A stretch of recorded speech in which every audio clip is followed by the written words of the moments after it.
अहमद किदवाई का जो दिन हम मनाए जा रहे हैं,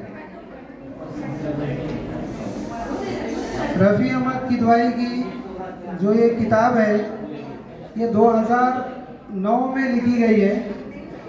2009 में तकरीबन 15-16 साल हो गए इसे। इसी तरह मैंने तकरीबन 4 से 5 किताबें लिखी है। भारत के सुदूर जमहूरिया हिंद, ये एक किताब है। रफ़ी अहमद किदवाई के कारनामे, ये दूसरी किताब है। हकीम अजमल खान, उनके ऊपर तफसील मालूमात उनकी लिखी गई है। उसी के साथ जो एक 3 साल पहले जो किताब लिखा हुआ है, औलिया पूना, जो तकरीबन 250 से 300 सफ़ात की किताब है। और वो न सिर्फ पूना बल्कि पूरे महाराष्ट्र में उसकी कॉपीज़ गई है। और आज भी मुझे बार बार लोगों के फ़ोन आते हैं, लेकिन मेरे पास वो कॉपीज़ नहीं है। उसमें तमाम ही पूना शहर के जितनी दरगाहें हैं, जो बुज़ुर्ग हैं, उनकी तफसीली मालूमात है। 178 बुज़ुर्गों की तफसील उसके अंदर दी गई है। और गालिबन 350 बुज़ुर्ग जो है पूना के जो है वो उसमें दर्ज है, एड्रेस और पते के साथ। ये किताब हिंदी में और उर्दू में दोनों ज़बान में लिखी गई है। और बारहा जब भी किसी दरगाह का, आस्थाने का, खानका का उरूस होता है तो उस वक्त मुझे फ़ोन आते हैं, बुलाते भी हैं।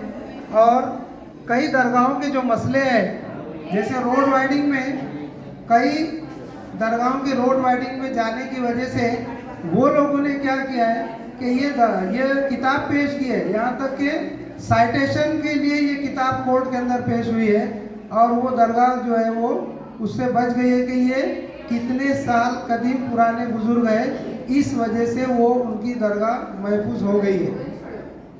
तो अभी इस तरह की, मैं उसकी तारीफ नहीं कर रहा हूँ, लेकिन पूना शहर में जो बुजुर्गों की जिन लोगों ने मालूमात लिखे हैं, उसमें डॉक्टर अब्दुल सत्तार दलवी ने लिखे हैं। और एक और बुजुर्ग थे, उन्होंने एक पूना के बुजुर्गान दीन ऐसे कुछ लिखी है। खड़की से कोई शफ्तारी साहब है, उन्होंने एक किताब लिखी है जिसमें चंद लोगों का जिक्र है, लेकिन इसमें जो है वो तफसील दर्ज है। खैर, आते हैं मेन मौजू पर। रफ़ी अहमद किदवाई सन 1951 के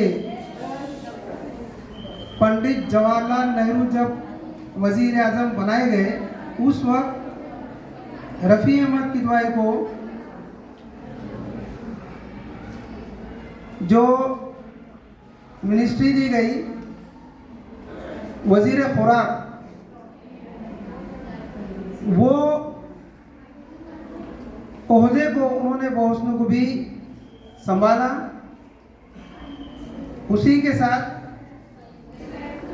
यूपी के असेंबली में भी वो मिनिस्टर रहे। जेल के कारनामे के लिए भी वो यूपी के वहाँ के मिनिस्टर रहे। इसी तरह इतना उन्होंने सादा ज़िंदगी गुजारी है। बहुत ही सादा इंसान, बहुत ही मुखलिस, बहुत ही गरीबों के हमदर्द और लोगों को बेलौस अपनी खिदमत उन्होंने दी है। जेल के अंदर देखिए, कैदियों को जो मुआवजा शुरू किया था उन्होंने, पहले कैदियों को कोई मुआवजा दिया नहीं जाता था। जो भी उनसे अंदर काम लिया जाता था, वो जो तैयार करते थे चीज़ें, उसका मुआवजा उनको नहीं दिया जाता था।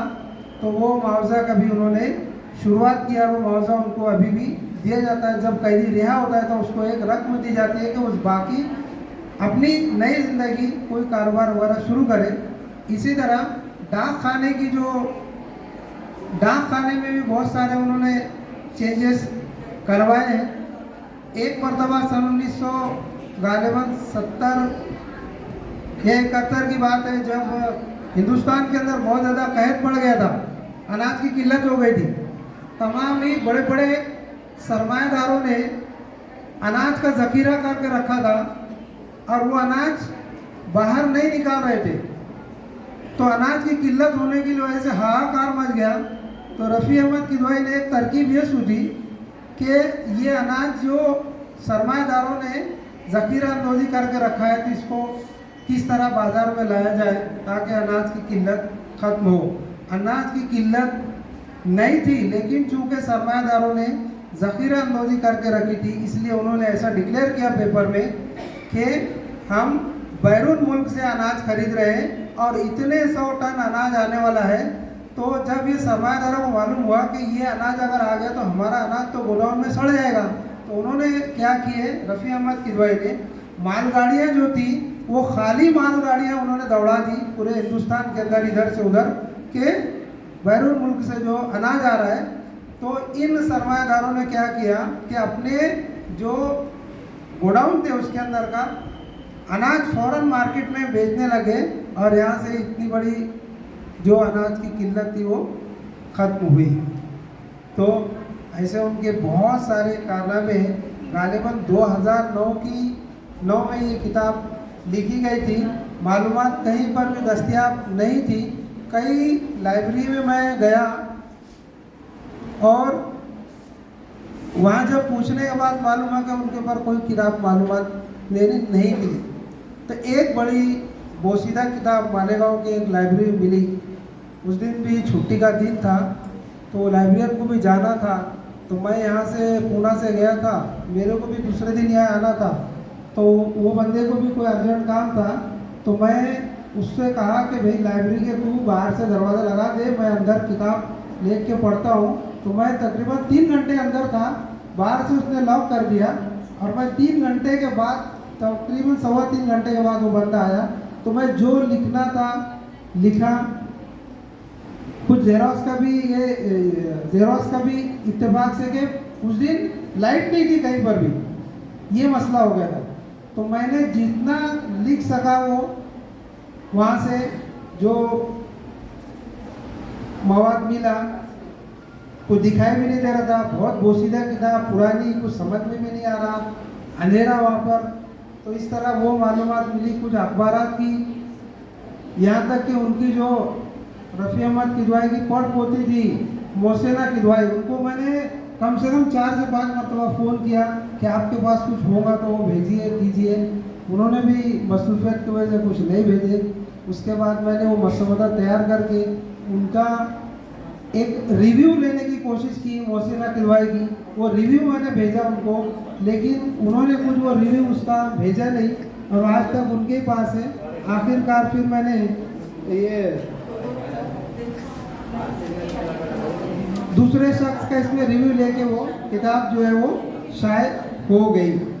तो इसके अंदर अभी रफ़ी अहमद किदवाई के बहुत सारे पहलू ऐसे हैं जो हमने इसमें नहीं किया, लेकिन एक अजीत प्रसाद जैन की एक किताब मुझे मिली है।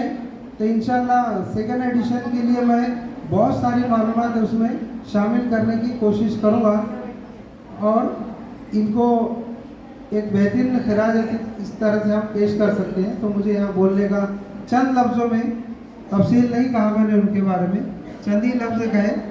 तो बच्चों, ये बहुत अजीम शख्सियत है और सच्चे रहनुमा है। इतना सादा रहते थे कि ना उनके पास कोई सिक्योरिटी थी ना कुछ थी, इतना सादा इंसान थे। आज एक मिनिस्टर के लिए देखिए आप कितनी उसकी गाड़ियाँ, उसके पीछे कितने उसके मुहाफिज होते हैं, लेकिन ये उन्होंने वो सिक्योरिटी भी नहीं ली कि उसके ऊपर खर्च होगा, कौम का सरमाया उसके ऊपर खर्च होगा, कोई ज़रूरत नहीं है, उन्होंने कहा। और इतने सादा इंसान थे। शुक्रिया।